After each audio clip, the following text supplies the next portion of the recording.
दोस्तों, आपने अखबारों और न्यूज चैनलों में सुना होगा कि मोदी सरकार ने एक बहुत बड़ा आर्थिक फैसला लिया है। सरकार ने ऐलान किया है कि अब जीएसटी यानी गुड्स एंड सर्विस टैक्स को पहले की तरह 4 हिस्सों में नहीं रखा जाएगा। अब पूरे देश में सिर्फ 2 स्लैब होंगे। जरूरी सामानों पर 5% और हानिकारक या लग्जरी सामानों पर 40%। सरकार का दावा है कि ये कदम $20 बिलियन के बराबर का आर्थिक असर लेकर आएगा और इससे आम जनता की जेब को सीधी राहत मिलेगी। लेकिन यहाँ एक बड़ा सवाल खड़ा होता है, क्या ये राहत वाकई जनता तक पहुंचेगी या फिर ये चुनावी साल का कोई नया खेल है? इसी सवाल का जवाब हम इस वीडियो में ढूंढेंगे।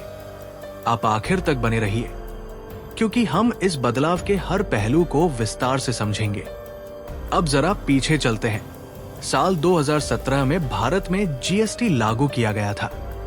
इसे कहा गया था वन नेशन वन टैक्स, यानी पूरा देश एक ही टैक्स व्यवस्था के तहत आ जाएगा। इससे पहले दर्जनों तरह के टैक्स होते थे। किसी चीज पर एक्साइज लगता था, किसी पर वैट, कहीं सर्विस टैक्स, कहीं एंट्री टैक्स। आम आदमी से लेकर व्यापारी तक सब उलझन में रहते थे। सरकार का मानना था कि अगर इन सबको खत्म करके एक टैक्स लाया जाए तो सिस्टम आसान होगा और टैक्स चोरी भी कम होगी। लेकिन जब जीएसटी लागू हुआ तो इसमें 4 अलग अलग दरें रखी गई। 5%, 12%, 18% और 28%। आइडिया यह था कि रोजमर्रा के जरूरी सामान कम टैक्स में आएंगे और लग्जरी या हानिकारक चीजें ज्यादा टैक्स में। पर असलियत में कई प्रोडक्ट्स बीच में फंस गए। व्यापारी समझ ही नहीं पाए कि कौन सा सामान किस स्लैब में आता है। छोटे कारोबारियों को सबसे ज्यादा दिक्कत हुई, क्योंकि उन्हें हर महीने जटिल रिटर्न भरना पड़ता था। और आम जनता को भी बहुत राहत नहीं मिली, क्योंकि सबसे ज्यादा इस्तेमाल होने वाले सामान अक्सर 18% या 28% वाले स्लैब में थे। पिछले 7 सालों में लगातार ये बहस होती रही कि जीएसटी वाकई कामयाब हुआ या नहीं। कई राज्यों ने शिकायत की कि उनकी कमाई घट गई। केंद्र सरकार को भी कई बार राजस्व घाटे की भरपाई करनी पड़ी। ऐसे में मोदी सरकार ने अब फैसला किया है कि व्यवस्था को और सरल बनाया जाए। यही कारण है कि अब सिर्फ 2 स्लैब रहेंगे। दोस्तों, अब बात करते हैं उस बड़े बदलाव की जिसने सबका ध्यान खींचा है। मोदी सरकार ने ऐलान किया है कि अब जीएसटी में सिर्फ 2 दरें रहेंगी। इसका मतलब ये हुआ कि अब रोजमर्रा के जरूरी सामान जैसे साबुन, टूथपेस्ट, कपड़े, जूते, मोबाइल फोन, यहां तक कि छोटे घरेलू इलेक्ट्रॉनिक आइटम, इन सब पर टैक्स दर घटाकर 5% कर दी गई है। वहीं लग्जरी सामान जैसे महंगी कारें, एसी, बड़े टीवी, शराब, सिगरेट और हानिकारक प्रोडक्ट्स पर टैक्स दर को बढ़ाकर सीधा 40% कर दिया गया है। सरकार का कहना है कि इस फैसले से आम जनता की जेब को सीधी राहत मिलेगी। अभी तक जब आप एक स्मार्टफोन खरीदते थे तो उस पर 18% टैक्स लगता था। अगर फोन की कीमत 20,000 रुपए है तो टैक्स की वजह से वो लगभग 23,600 रुपए का पड़ता था। लेकिन अब सिर्फ 5% टैक्स लगेगा, यानी वही फोन आपको 21,000 रुपए में मिलेगा। सीधी बात करें तो 2,500 से 3,000 रुपए की बचत। यही असर बाकी चीजों पर भी होगा। अब जरा बड़े स्तर पर समझते हैं। सरकार को इस फैसले से हर साल लगभग $20 बिलियन यानी करीब 1,60,000 करोड़ रुपए का नुकसान होगा। ये घाटा इसलिए होगा क्योंकि जो प्रोडक्ट पहले 12 या 18% वाले स्लैब में थे, अब सिर्फ 5% पर बिकेंगे। लेकिन सरकार का दावा है कि ये घाटा लंबे समय में पूरा हो जाएगा, क्योंकि लोगों की खरीदने की ताकत बढ़ेगी और खपत यानी कंजम्पशन बढ़ेगा।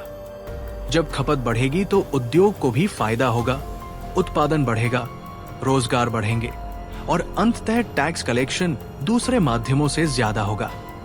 इंटरनेशनल मॉनेटरी फंड यानी IMF ने अनुमान लगाया है कि इस कदम से भारत की सकल घरेलू उत्पाद, जिसे हम GDP कहते हैं, उसमें लगभग 0.6% की बढ़ोतरी हो सकती है। अगर जीडीपी $5 ट्रिलियन है तो इसका मतलब $30 बिलियन की अतिरिक्त अर्थव्यवस्था। ये सरकार का तर्क है, लेकिन सवाल ये है कि क्या दुकानदार सच में ये फायदा ग्राहकों तक पहुंचाएंगे? मान लीजिए साबुन की कीमत 10 रुपए थी और 18% टैक्स जोड़कर वो 12 रुपए में बिक रहा था। अब 5% टैक्स लगेगा तो कीमत 11 रुपए से भी कम हो जानी चाहिए। लेकिन कई बार देखा गया है कि दुकानदार कीमतें घटाने की बजाय वही पुराना भाव लेते रहते हैं और फायदा अपनी जेब में डाल लेते हैं।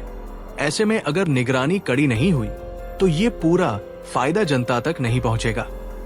जनता की नजर से देखें तो ये फैसला फिलहाल राहत जैसा लग रहा है। मिडिल क्लास परिवार जो हर महीने ग्रोसरी, कपड़े, मोबाइल रिचार्ज और छोटे मोटे इलेक्ट्रॉनिक्स पर हजारों रुपए खर्च करते हैं, उन्हें साल भर में 10,000 से 15,000 रुपए तक की बचत हो सकती है। गरीब तबके को भी खाने पीने की चीजों में कुछ राहत मिलेगी, हालांकि इन पर पहले से टैक्स कम था। दोस्तों, अब जरा सरकार की नजर से इस पूरे फैसले को समझते हैं। जब किसी प्रोडक्ट पर टैक्स घटता है तो सीधा असर सरकार की कमाई पर पड़ता है। अभी तक सरकार को जीएसटी से हर साल करीब 10 लाख करोड़ रुपए मिलते थे। अब चूंकि बहुत सारे प्रोडक्ट्स 18% से 5% वाले स्लैब में चले गए हैं, तो सरकार को अनुमान है कि सालाना लगभग 1,60,000 करोड़ रुपए की कमाई कम हो जाएगी। ये रकम छोटी नहीं है, ये उतनी है जितनी कई राज्यों का पूरा सालाना बजट होता है। लेकिन सरकार का कहना है कि ये घाटा स्थायी नहीं रहेगा। सरकार का भरोसा है कि जब टैक्स कम होगा तो लोग ज्यादा सामान खरीदेंगे।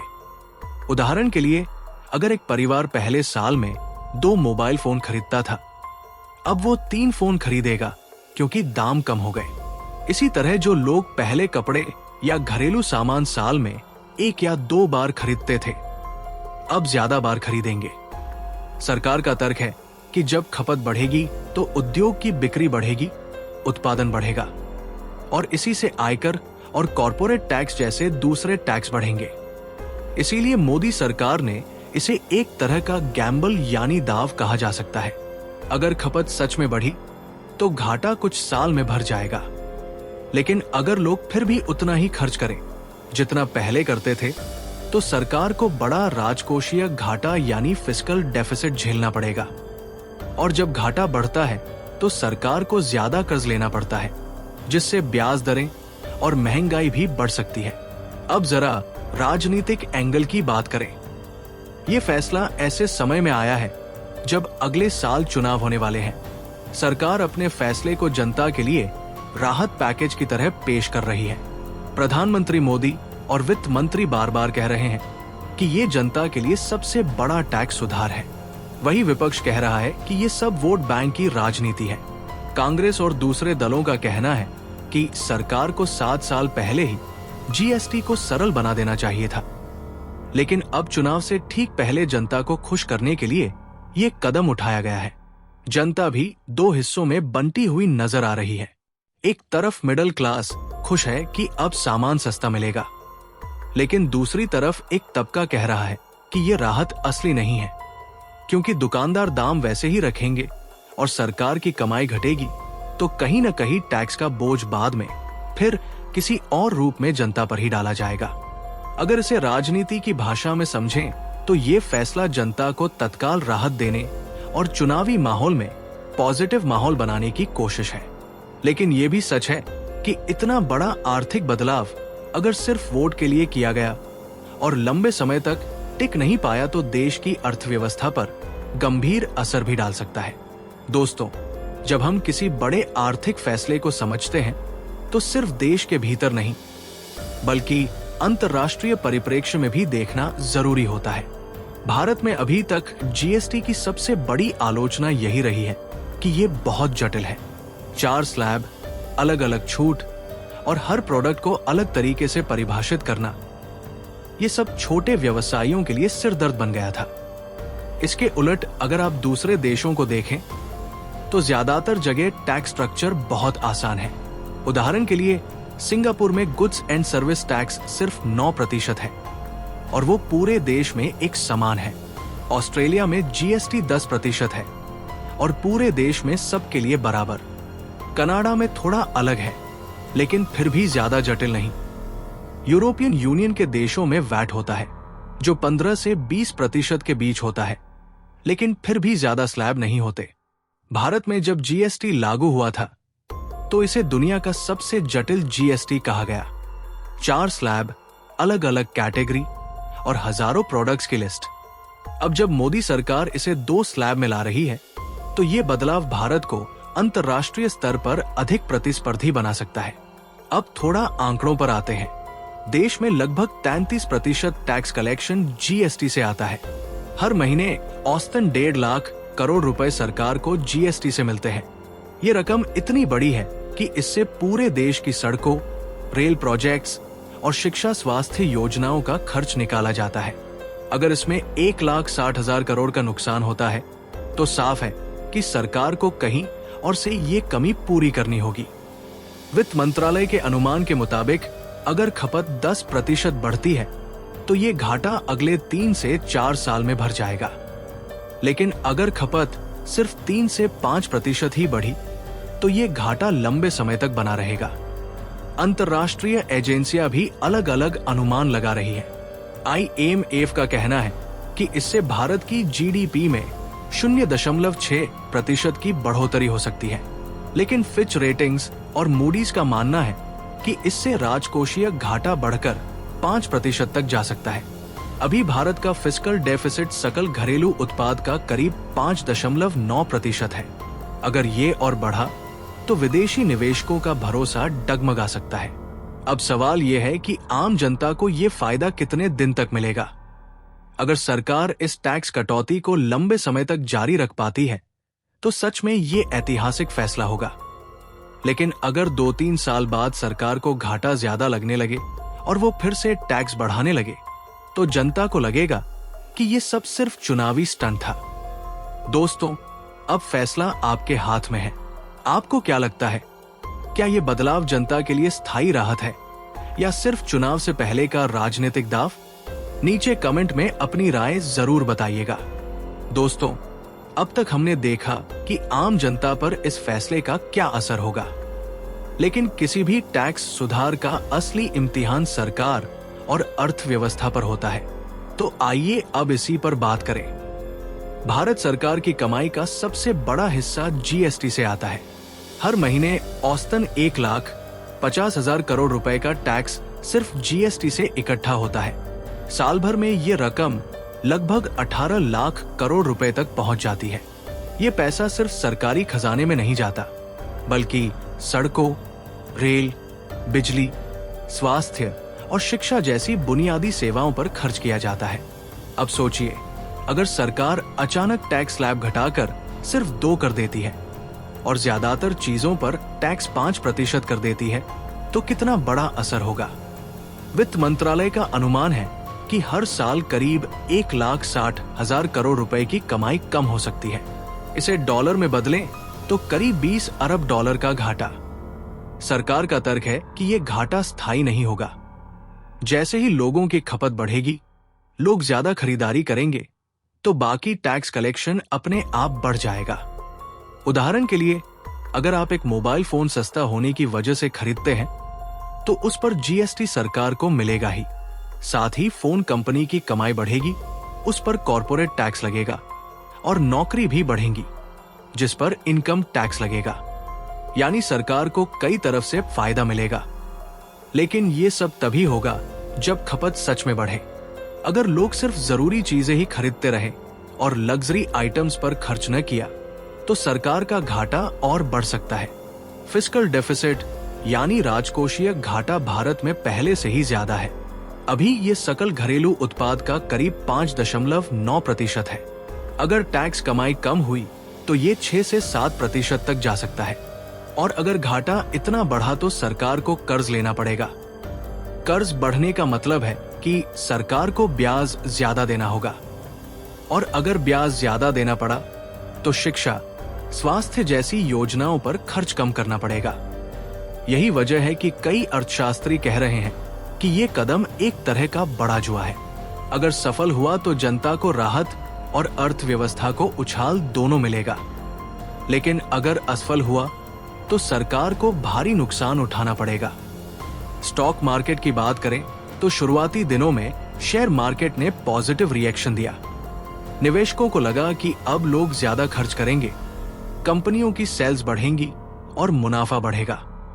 लेकिन सरकारी बॉन्ड मार्केट में थोड़ा डर दिखा। वहां निवेशकों को लगा कि अगर सरकार का घाटा बढ़ा तो उसे ज्यादा कर्ज लेना पड़ेगा और इससे ब्याज दरें ऊपर जा सकती है। अब सवाल यह है कि सरकार कैसे इस संतुलन को बनाएगी। क्या वो घाटे को काबू कर पाएगी? क्या खपत सच में इतनी बढ़ेगी कि नुकसान पूरा हो जाए? यही असली चुनौती है। भारत में टैक्स सुधार सिर्फ आर्थिक मुद्दा नहीं होता, ये राजनीतिक हथियार भी बन जाता है। जीएसटी की शुरुआत से ही ये बहस का विषय रहा है। जब 2017 में जीएसटी लागू हुआ था, तब इसे विपक्ष ने गब्बर सिंह टैक्स कहा था। आज वही विपक्ष कह रहा है कि मोदी सरकार का नया फैसला सिर्फ चुनाव जीतने का तरीका है। चुनाव से पहले किसी भी सरकार के लिए जनता को राहत देना हमेशा फायदे का सौदा माना जाता है और मोदी सरकार ने ये कदम ऐसे समय पर उठाया है जब देश अगले कुछ महीनों में बड़े चुनावों की तैयारी कर रहा है। ऐसे में सवाल उठना लाजमी है, क्या ये सुधार सच में जनता के लिए है या फिर वोट बैंक पॉलिटिक्स है? सत्ताधारी पार्टी का कहना है, हमने आम आदमी को राहत दी, महंगाई कम की, कारोबारियों के लिए सिस्टम आसान बनाया। विपक्ष का आरोप है, सरकार ने 7 साल तक कुछ नहीं किया और अब जब चुनाव नजदीक है तो अचानक टैक्स घटा दिए। राजनीतिक विश्लेषकों का मानना है कि इस फैसले का डबल इफेक्ट होगा। एक तरफ जनता को लगेगा कि सरकार उनकी परवाह कर रही है, दूसरी तरफ विपक्ष के पास ये कहने का मौका रहेगा कि ये सब वोटों के लिए किया जा रहा है। अब जरा जनता के मूड की बात करें। ग्राउंड लेवल पर मिडिल क्लास और गरीब तबका इस फैसले से खुश है, क्योंकि अगर साबुन, तेल, कपड़े, जूते, मोबाइल जैसे रोजमर्रा के सामान पर टैक्स घटेगा तो उन्हें सीधे राहत मिलेगी।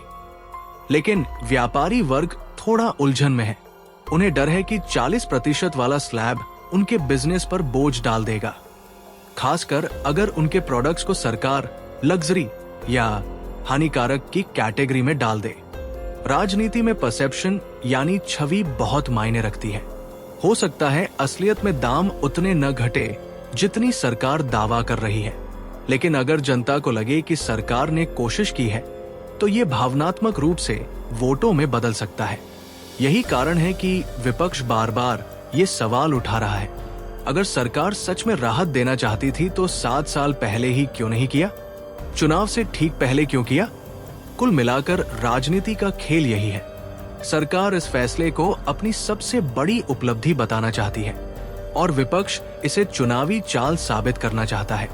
जनता के लिए ये फैसला कितना असरदार होगा, ये तो आने वाले महीनों में ही पता चलेगा। आज की दुनिया में कोई भी देश अकेले नहीं चलता। भारत जैसे बड़े देश की अर्थव्यवस्था दुनिया से गहराई से जुड़ी हुई है।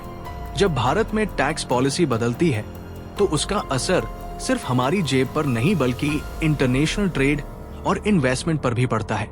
सबसे पहले देखें कि विदेशी निवेशक यानी एफडीआई इस फैसले को कैसे देख रहे हैं। विदेशी कंपनियों के लिए भारत हमेशा एक बड़ा मार्केट रहा है।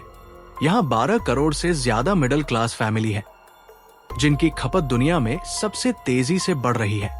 अगर टैक्स घटे और लोगों की खरीदने की क्षमता बढ़े तो इन कंपनियों को सीधे फायदा मिलेगा। यही वजह है कि अमेरिका, यूरोप और जापान की कई कंपनियां भारत की तरफ और आकर्षित हो सकती है। लेकिन यहाँ एक दूसरा पहलू भी है। अगर सरकार को टैक्स कलेक्शन में घाटा होता है और फिस्कल डेफिसिट यानी राजकोषीय घाटा बढ़ता है तो इंटरनेशनल रेटिंग एजेंसियां जैसे मूडीज, फिच और स्टैंडर्ड एंड पुअर्स भारत की क्रेडिट रेटिंग डाउनग्रेड कर सकती है। अगर ऐसा हुआ तो भारत के लिए विदेश से कर्ज लेना महंगा हो जाएगा, यानी निवेशकों को भी रिस्क दिखेगा। अब ट्रेड वॉर के कॉन्टेक्स्ट में देखें। अमेरिका भारत से आने वाले कुछ सामान पर पहले से ही 50% तक का आयात शुल्क लगाने की बात कर रहा है। चीन और भारत के बीच पहले से तनाव है। ऐसे में मोदी सरकार चाहती है कि भारत की घरेलू खपत इतनी मजबूत हो जाए कि हमें बाहर के मार्केट पर ज्यादा निर्भर न रहना पड़े। दूसरे शब्दों में कहें तो ये फैसला एक तरह से दुनिया को संदेश है कि भारत अपनी अर्थव्यवस्था को सिर्फ निर्यात पर नहीं बल्कि अपनी जनता की ताकत पर खड़ा करना चाहता है। अब बात करें पड़ोसी देशों की। बांग्लादेश और श्रीलंका जैसे देश भारत की आर्थिक नीतियों को करीब से देखते हैं। अगर भारत में खपत बढ़ी और ग्रोथ तेज हुई तो इन देशों को भी परोक्ष रूप से फायदा मिलेगा, क्योंकि उनका सबसे बड़ा व्यापारिक साझेदार भारत ही है। वहीं चीन के लिए ये एक चुनौती है। अगर भारत सस्ती दरों पर ज्यादा प्रोडक्ट्स बना और खपा सकता है तो चीन की पकड़ ढीली हो सकती है। संक्षेप में कहें तो ये फैसला भारत की घरेलू राजनीति के साथ साथ अंतर्राष्ट्रीय मंच पर भी बड़ा मैसेज है। मैसेज ये कि भारत अपने लोगों की ताकत पर भरोसा करता है और अगर दुनिया साथ देती है तो ठीक, वरना हम अपने बलबूते आगे बढ़ेंगे। सरकार का दावा है कि इस फैसले से देश की अर्थव्यवस्था को मजबूती मिलेगी और आम जनता को सीधी राहत पहुंचेगी। 5% टैक्स वाले स्लैब में रोजमर्रा की चीजें सस्ती हो सकती है, लेकिन सवाल यह है कि क्या दुकानदार और कंपनियां सच में ये टैक्स कटौती का फायदा जनता तक पहुंचाएंगी? क्या महंगाई वाकई कम होगी या सिर्फ कागजों और न्यूज हेडलाइंस में ही राहत दिखेगी? सरकार के लिए ये एक बड़ा दाव है। अगर खपत बढ़ी तो ये फैसला मास्टर स्ट्रोक साबित होगा, लेकिन अगर खपत नहीं बढ़ी और घाटा बढ़ता गया तो ये कदम बोझ भी बन सकता है। राजनीति की भाषा में कहें तो ये कदम जनता को खुश करने वाला भी है और विपक्ष को सवाल उठाने का मौका देने वाला भी। अंतर्राष्ट्रीय स्तर पर भारत ने ये मैसेज दिया है कि हम अपने लोगों की ताकत पर भरोसा करते हैं, लेकिन अंतिम फैसला हमेशा जनता का होता है। अब मैं आपसे जानना चाहता हूं, आपको क्या लगता है, ये जनता के लिए सचमुच राहत है या सिर्फ चुनावी चाल? नीचे कमेंट करके अपनी राय जरूर लिखिए। आपकी राय इस चर्चा को और मजबूत बनाएगी। और हाँ दोस्तों, अगर आपको ये वीडियो जानकारीपूर्ण लगा हो तो इसे लाइक कीजिए, शेयर कीजिए और सबसे जरूरी चैनल को सब्सक्राइब करना मत भूलिए, क्योंकि आगे भी हम आपको ऐसे ही डेटा ड्रिवन और ऑथेंटिक कंटेंट लाते रहेंगे। तो मिलते हैं अगले वीडियो में। तब तक के लिए धन्यवाद और जुड़े रहिए।